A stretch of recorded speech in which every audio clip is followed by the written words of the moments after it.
আসসালামু আলাইকুম। ওয়ালাইকুম আসসালাম।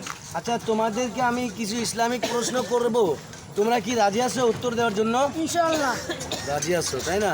তো ঠিক আছে, আমি প্রথমে এই ভাইকে আমি মানে প্রশ্ন করব, দেখি প্রশ্নের উত্তর কি দেয়, সেটা আপনারা একটু আমার ভিডিওর সাথে জড়িয়ে থাকেন। তোমাকে আমার প্রথম প্রশ্ন, তুমি কি মুসলমান? জি। মুসলমান। তো মুসলমানদের প্রথম কালেমা কি? কালিমাতু লা ইলাহা ইল্লাল্লাহু মুহাম্মাদুর রাসূলুল্লাহ। মাশাআল্লাহ মাশাআল্লাহ, এটা কি সঠিক হয়েছে? জি। ভুল হয় নাই তো? ভুল হয় নাই। এটার মানেটা বলতে পারবা? মানে বাংলাতে বলতে পারবা নাকি এর অর্থটা, কলেমার অর্থটা? ঠিক আছে, আরবিতে বলছে, হয়তো আপনারা বুঝে গেছেন। তো ভালো লাগলো আর কি, সুন্দর উত্তর দিছে। তারপর তোমাকে দ্বিতীয় নম্বর প্রশ্ন হলো যে আমাদের আদি পিতা কে ছিলেন?